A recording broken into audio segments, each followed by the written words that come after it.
Макдональдс, Нокс. Здравствуйте, мои дорогие друзья, с вами снова Лейла. И вы на канале Как-то так у Лейлы. Оформляю свой заказ. Это вот такие вот печеночные тортики, 14 штук. Вот. Ну, в таком плане. Вот так вот. Сейчас мне еще нужно сделать салат.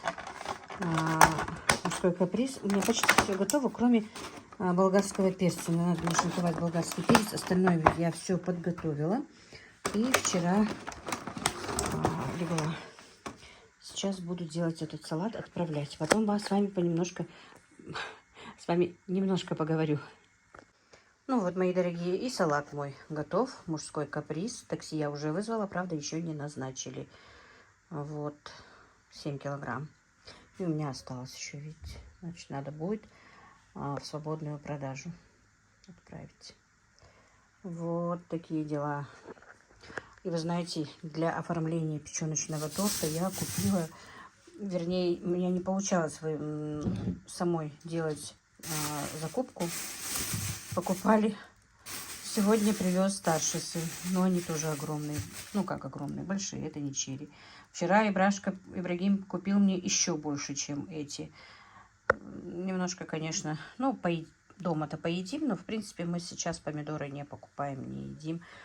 Мы больше огурцы едим, потому что от помидора у нас у всех практически изжога. Вот такие вот дела, друзья. Вот раннее утро отправляю. Мне еще сегодня нужно почистить и замариновать. И сразу же сегодня пожарить 25 кур. Они привезли их вчера ночью, где-то около 11-12 часов ночи. Тогда, конечно, я еще делала свои заготовки, все такое. Я легла очень поздно, но вот сегодня буду заниматься. Им надо было, конечно, вчера с утра хотя бы привезти, чтобы я их заранее замариновала. Ну, ничего, курочкам хватает часа 2 замаринованными постоять. Они успеют. Я где-то сейчас начну, ну, пока я их разделаю, осмолю, пока все, где-то, может быть, к 12 часам я закончу. Ну, и где-то часа в 4 я их начну жарить. В 2 духовках они быстро прожарятся. Вот. Ну, сейчас отправлю этот заказ спокойно. И, наверное, я в действительности поговорю с вами, объясню, что и как. Хоть я и была, ролик у меня вышел недавно, но он у меня давнишний. Я уже 5 дней не снимаю. И я вам скажу, почему. Ну вот, потихонечку идет у меня процесс жарки кур. —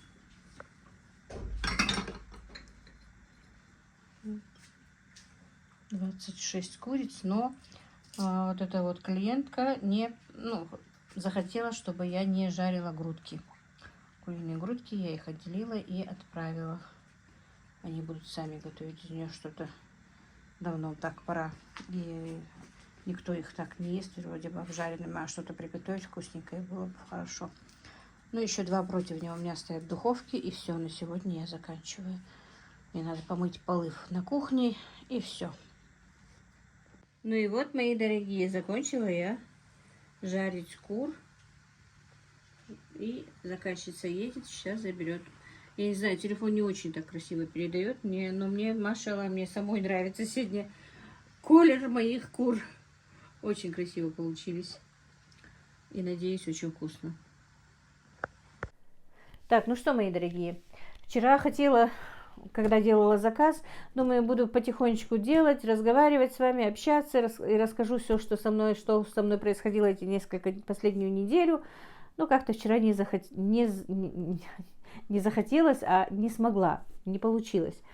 Думаю, вот сейчас сниму. Кто-то приходил, или мальчики приходили, или мне надо было быстро то противень ставить, то поэтому ставить камеру это уже было долговато, поэтому давайте я вот сейчас поговорю с вами, расскажу немножко и выпущу этот ролик.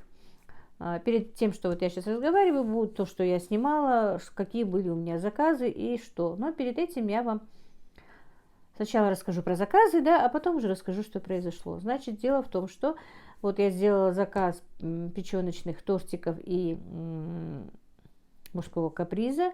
Это я начала делать уже в пятницу поздно вечером, даже в 12 часов ночи только начала, поэтому этот заказ я сделала до 5 утра. Короче, пока я печеночные блины напекла, пока я сформировала эти тортики, пока это уже 5 часов было утра. И подготовила все к салату, кроме болгарского перца, его не нарезала, остальное все и нарезала, и все сделала, легла, отдохнула часа два, и доделала этот заказ, его отправила, позавтракали, помыла посуду, короче говоря, и приступила ко второму заказу. Почистить кур, почистить, замариновать и обжарить кур надо было. Они поздно, конечно, принесли. Если бы они мне в пятницу утром принесли, я бы спокойно их сделала. Но если бы я знала, что эти куры настолько вот в пеньках, я бы никогда в жизни их не взяла бы, друзья. Мои вот эти 2 пальца и сейчас болят. Потому что столько было пеньков, часа 4 я просто с этими пеньками возилась. Ну вот, сделала этот заказ, вы это видели. Мне очень понравилось вчера, машалла, мне самой понравился цвет моих обжаренных этих кур. Очень и вкусно получилось. Мы там немножечко эту попробовала. Я обычно пробую снизу немножко, чтобы узнать, может досолить нужно, может что. Очень, очень вкусно было. И маринад, ну он обычный у меня маринад. Вот так вот эти заказы отдала вчера. И 9 часов вечера я, наверное, по-моему, да, было 9 часов вечера, когда я закончила. Они забрали где-то около 10 часов вечера, и я быстро заснула. И вот утром сейчас позавтракали, пацанов отправила и решила докончить этот ролик. Думаю, ладно, если я сейчас что-то буду снимать, будет долго. Досниму, да расскажу вам, что и как. Дело в том, что дней 5-6, да, как я сказала, я не снимала. У меня были малыши Мадины, потому что моей старшей дочери Танзиле, у нее была, ну, давно эта проблема. Квота на операцию ей пришла как раз, когда умерла мама. Танзила отказалась тогда ехать, хотя я ее очень просила, поезжай, но она не согласилась. И вот на 2 недели тому назад она снова начала обследование, все, и наши врачи с Ингушетии ей сделали еще квоту, ей посоветовали именно не в Москву, тогда у нее была квота на Москву, а сейчас посоветовали в Махачкалу, что там тоже очень хорошие врачи, и хорошо им делают именно эти операции. Операцию ей сделали на замене тазобедренного сустава. У нее проблемы с этими суставами. Как врачи сказали, это последствия ковида. Поэтому вот 13 числа они поехали в Махачкалу. 14 ей уже сделали операцию. Алхамдулилlah, все прошло успешно, хорошо. Она уже ходит с костылями, конечно, она уже ходит. И то ли завтра, то ли послезавтра уже ее выписывают. Она приедет домой, машаллах. Через полгода, говорят, ей нужно сделать еще одну, на другую ногу тоже. Так что вот такие вот проблемы у нее. И вот, вы знаете, хочу рассказать, что вот в действительности я сама 2 раза, по-моему, была в Дагестане, и то была только на рынке, в Хасавюрте. Как-то познакомиться близко с дагестанцами у меня не получилось. Но вот я хочу рассказать, что произошло у них в дороге, потому что, ну, вы знаете, это не нонсенс, это и на Кавказе, да и в России, по-моему, никто не пройдет мимо беды человека.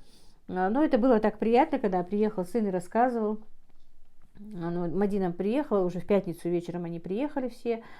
И ну, с ними, с Танзилой был мой старший сын, сын Танзилы. К ним ездили и Заловка ее, и зять. Короче, все там были, можно сказать. Но оставались рядом, вот Мадина с ней была. В пятницу они приехали. Детей она забрала, сегодня же, как я сказала, воскресенье. Все 5 дней, которые здесь были дети, у нас лил жуткий дождь, было холодно, я так боялась, переживала за детей, но, алхамдулилlah, все хорошо, малыши все себя хорошо вели, я даже скучаю сейчас без них, если честно. Без мамы они просто идеальные дети, но когда рядом мама, это что-то. Они и плачут, и капризничают, и чего только с ними не бывает. Вот как-то так. А случай такой был, что вот они поехали утром рано, они выехали в 3 часа утра, вернее, ну, утра получается, да, потому что рассвет уже бывает. после 3 утра поехали, и где-то ближе, ну, около 7 часов утра, говорит, было, почти, говорит, к подъезду к Махачкале, у них сломалась машина. И они не знали, что им делать. 7 часов утра, никакая техстанция, ничего же нет. И сломалась посередине дороги где-то, не в городе. И, короче, проезжая один парень,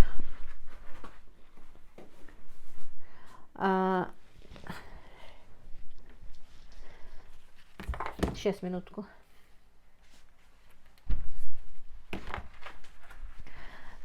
Остановился один парень, дагестанец, поинтересовался, что случилось, потому что, ну, наверное, из-за того, что номера ингушские, поинтересовалась, что случилось, нужна ли помощь.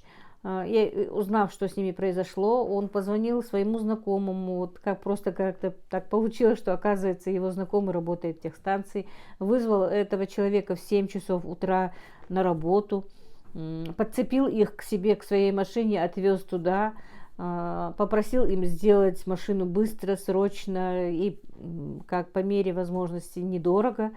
И вы знаете, вот этот вот случай меня очень... Мне сын сидит, рассказывает, и мне настолько это было приятно, что в действительности, вот попав в чужую республику, да, вот так вот тебя встретили, и вот так вот помогли, это многого стоит. Поэтому я благодарна всему дагестанскому народу в лице этого парня. Я не знаю, как его зовут, наверное, ребята познакомились. Вот было очень приятно, действительно. И в тот же день, потом, ну, в больнице все они посмотрели, все сделали, назначили на 14-е, но в эту ночь, ну, просто ее отпустили на несколько часов, Танзилу, чтобы вечером снова пойти в больницу. И они решили поехать в какую-нибудь кафешку посидеть. И вызвали такси. Вызвали такси и, ну, наверное, по дороге что-то рассказали. Я не знаю, что они там рассказывали. И сказали, что вот на операцию приехали, и что скоро у Танзилы день рождения. Просто мы хотим посидеть, немножко отдохнуть до того, как ее положат в больницу. И по приезде он отвез их в какое-то кафе, которое, ну, он же порекомендовал, хорошее кафе куда-то на набережной, где-то, не знаю точно. Но я в эти нюансы не это самое. Но мне просто вот рассказ понравилось это, что и не взял с них деньги. Ни в какую, говорит, то ли 250, то ли 350. Ни в какую не взял деньги с них. Вот как-то так.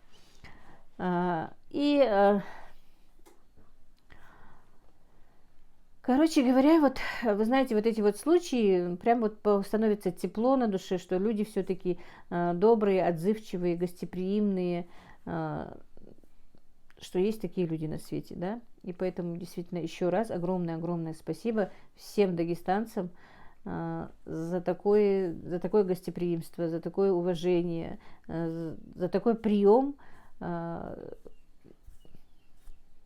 Не знаю даже больше, что сказать, если честно. Вот так вот мне было очень-то приятно, когда мне рассказывал сын, как будто, вы знаете, вот, как будто бы наоборот наши сделали другим, да, вот такая гордость. У меня все равно была такая гордость за дагестанцев, что вот такой хороший народ. Огромное вам спасибо, друзья, да и всем, конечно, спасибо. Ну, на этом я сегодняшний свой влог, наверное, закончу. И тоже хочу всех поблагодарить, кто пишет комментарии. Комментарии идут с моих старых роликов, которые, наверное, новые подписчики как-то, или как-то YouTube рекомендует этот какой-то ролик, который был снят 2 года назад, 3 года назад, в начале моего пути. Оттуда идут комментарии. Я всем вам благодарна. Комментарии очень хорошие. Я вам всем безмерно благодарна. Но единственное, что я хочу сказать, действительно, друзья, там бывает некоторые пишут кое-что, но дело в том, что, ну, у меня не кулинарный канал. Чтобы снимать короткие, именно кулинарные вещи, для этого нужно знать прекрасно, наверное, и кулинарию, и нужно знать красиво снимать, и показывать только съемку. Этому по-любому, если ты кулинарный блогер, этому надо учиться, это надо делать красиво и все такое. Но я не умею это делать, поэтому у меня не кулинарный канал. Я просто показываю, что я делаю и как я делаю. Но если кому-то понравилось, кто-то берет из моих рецептов, из моих советов или из моих, ну, просто из моей жизни что-то, это, конечно, очень хорошо. Многие, да, пишут, что именно вот посмотрев мои, как я готовлю этот рецепт, они научились делать то-то, то-то или то-то. Это мне тоже очень приятно, что я могу сделать хоть кому-то благо. Поэтому, мои дорогие, если вам кажется, что слишком длинные ролики, или то, что вот просто хотите, чтобы я показала именно только рецепт, у меня этого не получится. Ну, тот, кто пишет вот это вот, конечно, это не мои подписчики, это кто заходит, буквально зашел, посмотрел, им не понравилось, что это длинно. У меня не получается. Делать именно кулинарный канал у меня не получится. Ну, вот как-то так. Всех благ вам, мои дорогие. Мяш дахалчы.